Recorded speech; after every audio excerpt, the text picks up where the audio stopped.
Bonjour les étincelantes, c'est Guillemette pour Amaorire. J'accompagne les femmes en conflit avec leur corps à se reconnecter avec elles-mêmes. Dans ce live, aujourd'hui, nous allons aborder le sujet du corps féminin en 3 points. Je vous laisse vous installer, me faire un petit coucou pour me dire que vous êtes là. Je suis contente de vous retrouver. Bonjour Céline. Alors je me lance. 3 points pour aborder le sujet du corps féminin aujourd'hui. Commençons par le premier, les organes du féminin. Bonjour Sophie, bonjour Molou. Les organes du féminin. On a tendance à se pencher sur la question au moment de la grossesse ou du désir d'enfant, mais on s'en préoccupe très peu en dehors de ça, sauf en cas de mycose, de troubles physiques, ou alors parfois au moment de nos règles. Alors, quels sont pour vous les organes et les parties du corps aux fonctions particulières pour la femme? Bonjour Marie, je suis contente que tu aies pu nous rejoindre, les enfants doivent être couchés. Alors, les organes et parties du corps aux fonctions typiquement féminines, on retrouve le vagin, la vulve, les petites lèvres, les grandes lèvres, le clitoris, tous ces mots du sexe féminin. On retrouve l'utérus, les ovaires, les trompes, Marie cherche, le périnée, les seins. Est-ce que vous pensez à autre chose ou est-ce que j'ai déjà fait un petit peu le tour? Est-ce que vous savez localiser toutes ces parties du corps? Alors, toutes les parties visibles du corps, je dirais, c'est facile. Hein, trouver son vagin, maintenant on sait. Identifier les petites lèvres, les grandes lèvres, on sait. Le périnée, on le découvre au moment de l'accouchement ou de la préparation à l'accouchement. Alors, un petit truc par exemple, les ovaires.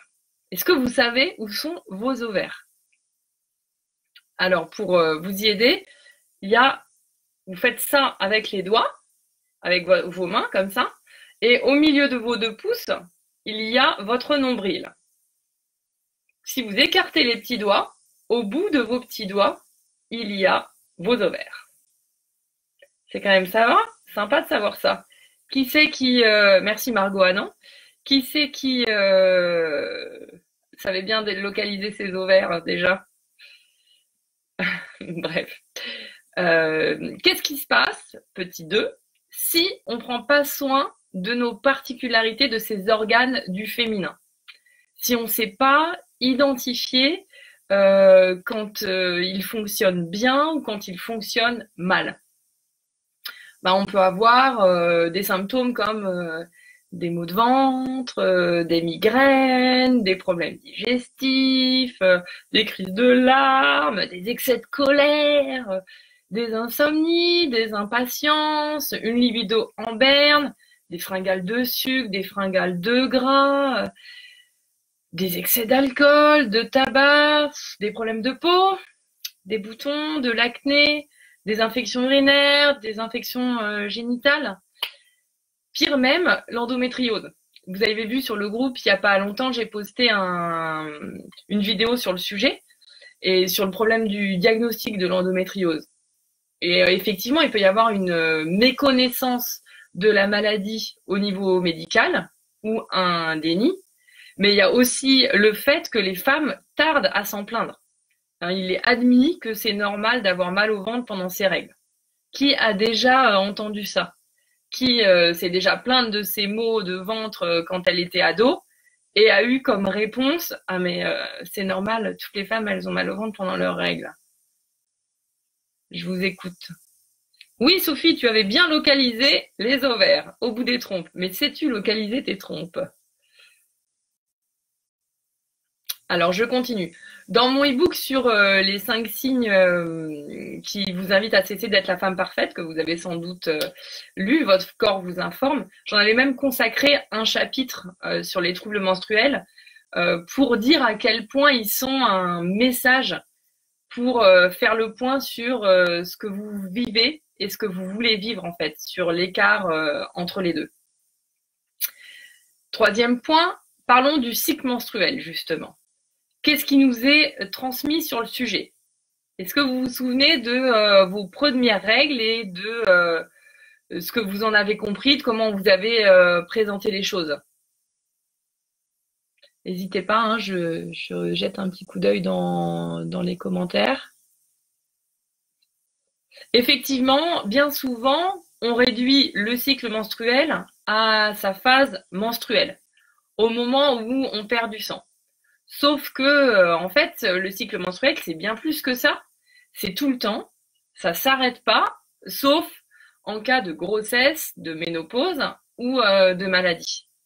Sur le blog d'Amaorire, vous retrouverez d'ailleurs un article que j'ai écrit pour le magazine Grandir Autrement il y a un moment déjà, et je vous mettrai le lien dans la description du live, et j'y retrace comment on peut vivre au rythme de son cycle, au rythme de ces 4 phases finalement similaires à celles de la Lune comme de la Terre avec les 4 saisons.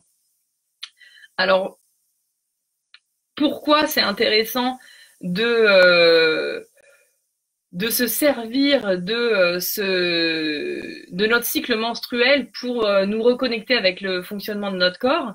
Parce que dans ces 4 phases, va y avoir des moments où on sera plus compétente que d'autres, plus vulnérable que d'autres. Notre niveau énergétique va être complètement modulé par nos hormones. Alors effectivement, ça s'explique scientifiquement, biologiquement par nos hormones, mais ça s'explique aussi pour plein d'autres raisons émotionnelles, psychologiques, etc. J'en arrive au bonus de ce live. Comment reprendre contact avec ses organes féminins en utilisant son cycle menstruel, comme je vous l'ai dit. Soit vous avez déjà identifié des symptômes qui vous dérangent, auquel cas vous êtes invité à réfléchir déjà à ce qui se passe en vous. Là-dessus, je suis tout à fait en capacité de vous aider. Hein. Soit vous n'avez rien identifié du tout et il est temps de faire le point sur la question. Pour cela, il y a un outil qui a été développé, proposé plutôt, par Miranda Gray et dans son livre Lune Rouge. Je ne sais pas où est-ce qu'il est. Son livre Lune Rouge, il est juste là, de l'intérêt d'être dans mon bureau, pour bavarder avec vous. C'est le mandala lunaire. Donc, ça consiste en quoi? Ça consiste à noter chaque jour en prenant 2 minutes de votre temps ce qui se passe pour vous. C'est un peu comme un body scan. Comment je me sens? Alors on y note physiquement comment je me sens. Est-ce que j'ai des douleurs? Est-ce que j'ai des inconforts? Est-ce que j'ai des pertes? Est-ce que j'ai des boutons? Est-ce que j'ai des fringales? Énergétiquement, est-ce que je me sens fatiguée, excitée, agitée, placide, dynamique? Il est où mon curseur sur au niveau énergétique? Est-ce qu'il est très faible? Est-ce qu'il est très haut? Mentalement aussi, comment je me sens? Est-ce que je me sens compétente, efficace, organisée, concentrée? Ou alors c'est complètement l'inverse, j'ai une mémoire à trous? Et émotionnellement, comment je me sens? Est-ce que je suis triste, amoureuse, en colère, impatiente? L'idée, en fait, c'est que grâce à notre cycle menstruel, vous pouvez en savoir plus sur vous. Grâce au signe de votre corps, quoi, vraiment de votre corps de femme. Est-ce que vous avez déjà repéré, associé des symptômes ou des comportements, des réactions à votre cycle? Dites-moi. Est-ce que vous vous êtes déjà lancé dans l'écriture d'un mandala lunaire, par exemple, aussi? Alors sur la forme, on l'appelle mandala parce que c'est sympa d'avoir tout sur la même feuille pour pouvoir, un peu comme une photographie, et pour pouvoir constater assez rapidement comment on fonctionne. Et c'est vrai que si vous le faites sur 3 mois, vous avez 3 feuilles et vous remarquez très vite, ah bah oui, dis donc, sur cette période-là, vaudrait mieux que j'évite de trop m'entourer, ou alors sur cette période-là, j'ai vraiment besoin d'être hyper dynamique, d'aller danser. Vous pouvez organiser complètement votre emploi du temps différemment. Donc sur la forme, ça ressemble à un mandala, c'est-à-dire que c'est rond, ça a comme des pétales de fleurs. Et chacun peut faire un peu ce qu'il veut et en faire quelque chose de très chouette. Hein. Vous pouvez trouver plein d'exemples sur Internet. Je crois que sur mon blog, il y a les événements, les ateliers, les rendez-vous, et c'était une de mes premières tentes rouges. Donc si vous allez voir sur la page des premières tentes rouges, vous allez avoir un exemple de mandala type. Voilà. Si vous devez retenir qu'une seule chose de ce live, c'est que les douleurs du cycle menstruel ne sont absolument pas une fatalité. Il n'y a aucune raison d'avoir mal durant ce processus biologique.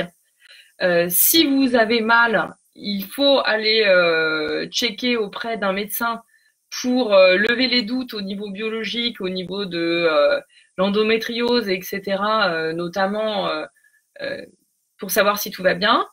Et si tout va bien, eh ben, il faut entendre ce message comme « Oups, il y a quelque chose qui ne va pas dans ma vie aujourd'hui. » Parce que si vous écoutez pas ce qui se dit dans votre corps, vous pouvez finir par être bien embêté dans 10 ans avec vos troubles menstruels ou avec tous ces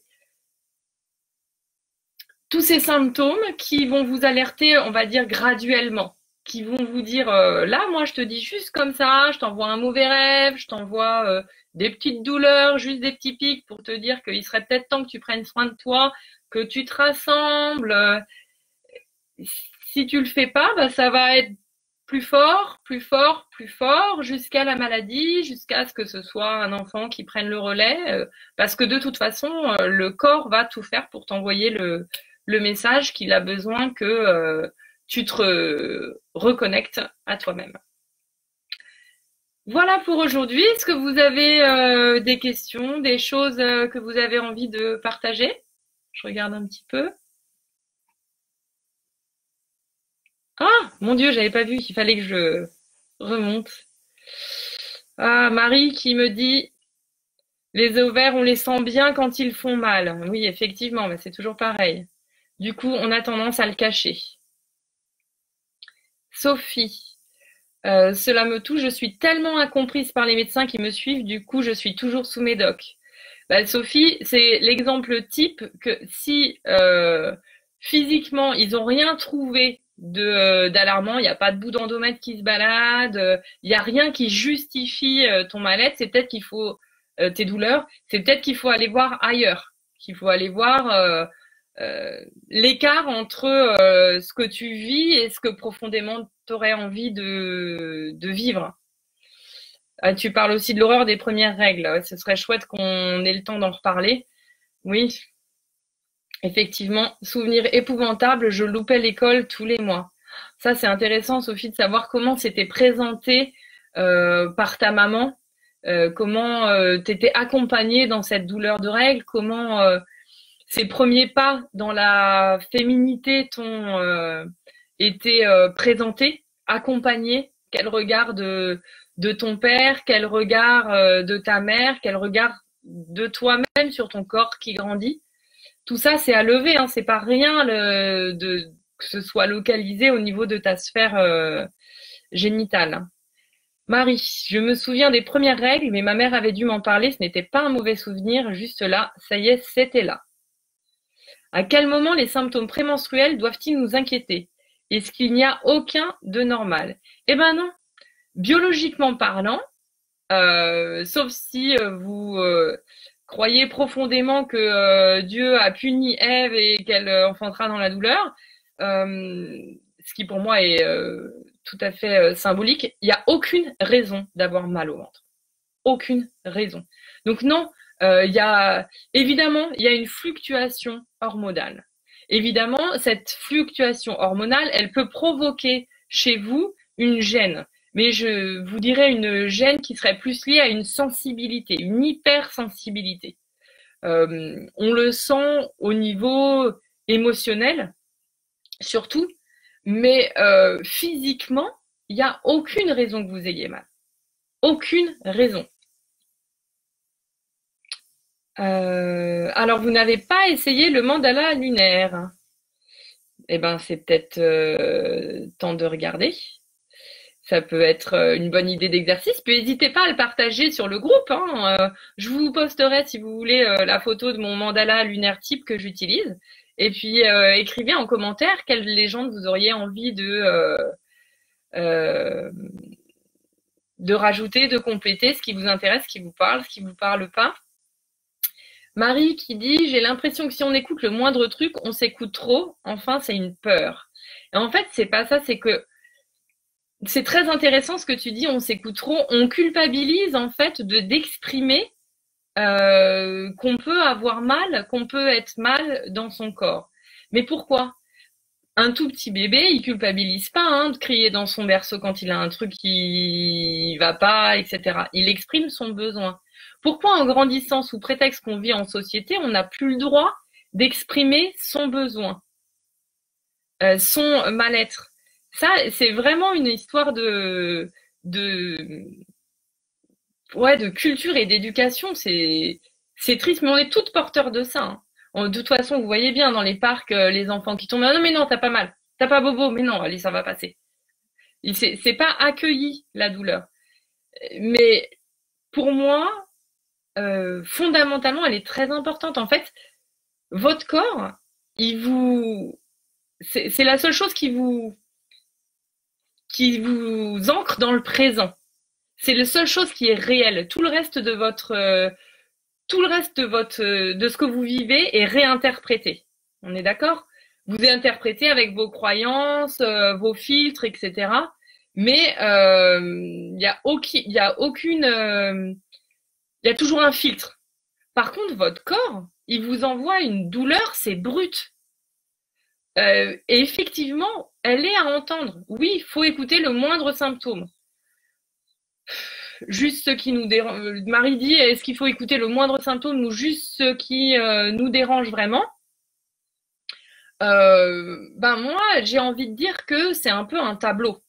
C'est-à-dire que tu peux,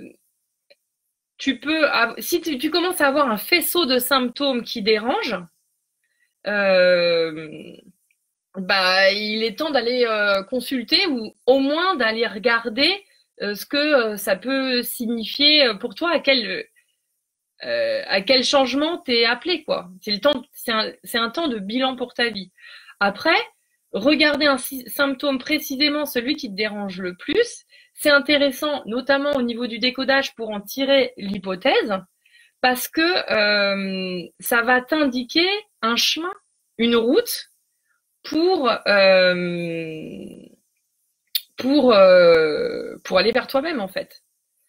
Je sais pas, par exemple, imaginons que tu as plusieurs douleurs menstruelles, mais ce qui te dérange le plus, c'est que tu as énormément d'acné sur le visage ou dans le dos à chaque fois que tu as tes règles. Ça, c'est le symptôme qui te dérange le plus. Les problèmes de peau, on est vraiment sur une hypothèse de réaction à l'environnement. Qu'est-ce qui se passe pour toi dans ces cas-là par rapport à ton interprétation, ta réception de l'environnement? C'est là que c'est intéressant d'interroger un symptôme précis. Mais un faisceau de symptômes, très clairement, ça t'indique qu'il est temps de prendre soin de toi. Alors, je ne parle pas du ventre, mais par exemple, mes seins sont assez douloureux une semaine avant les règles. Alors ça a une explication hormonale, effectivement, puisqu'il va y avoir une modification des cellules, d'accord? Je suis pas la pro de la bio, mais c'est intéressant de savoir, ça t'invite à quoi d'avoir mal au sein? De quelle manière tu te préoccupes de tes seins aux autres moments de ton cycle?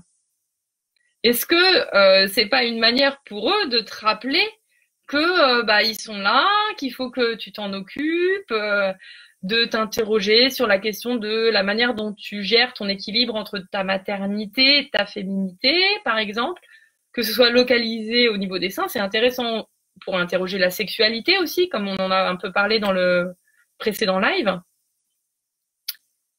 Valérie, j'ai l'impression de n'avoir aucun symptôme, juste quelques douleurs faibles dans le dos qui m'alertent que ça va arriver. Alors Valérie, c'est chouette que tu n'aies aucun symptôme et heureusement, il y a plein de femmes qui n'ont pas de symptômes. Ça veut dire que ça fonctionne bien au niveau de ton équilibre concernant ta féminité.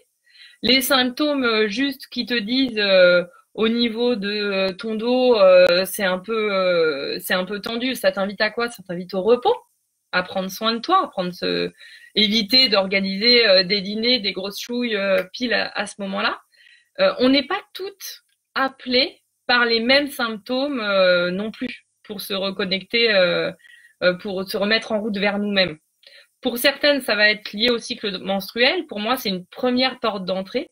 Ça ouvre un autre univers à mes clientes qui ne se sont jamais occupées de leur corps, par exemple.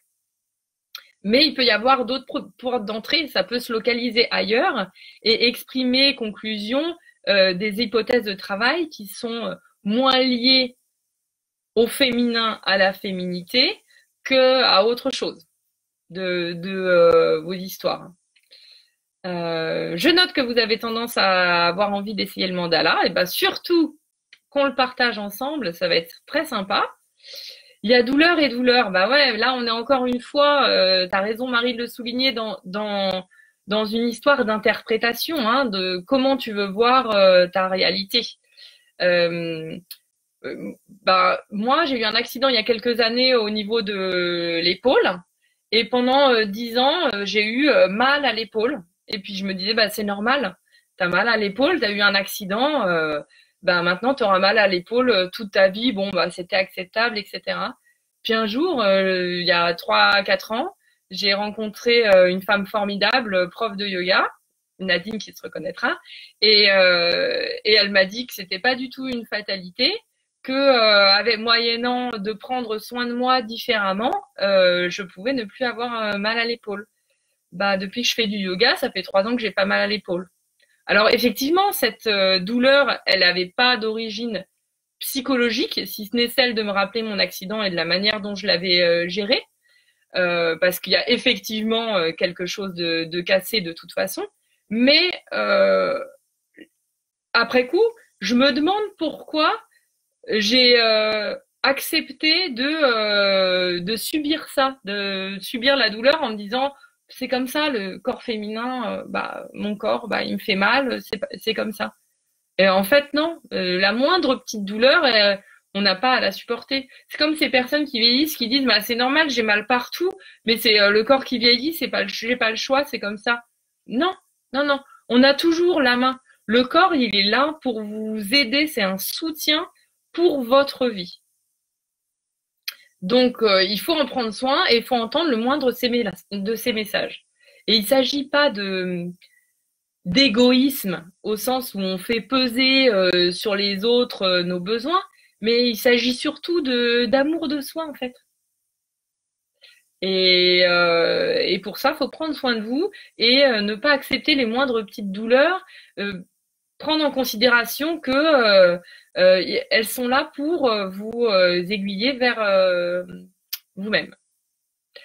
Voilà ce que je voulais partager aujourd'hui. Je vous remercie à toutes celles qui étaient là pour cet échange. C'était vraiment un super bon moment pour moi.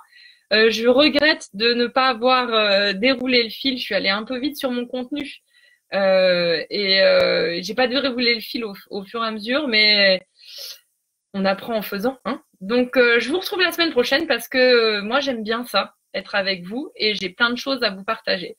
Si vous sentez que vous avez besoin d'être aidé, n'hésitez pas à booker une séance de découverte. Je suis toujours là et on peut en parler pour dégager la problématique. Et puis, sinon, on se retrouve bientôt sur le groupe. N'hésitez pas à partager vos mandalas. Je vous dis au revoir et je vous souhaite une bonne nuit pour les Françaises et une bonne journée pour les Néo-Zélandaises. À bientôt. Hop.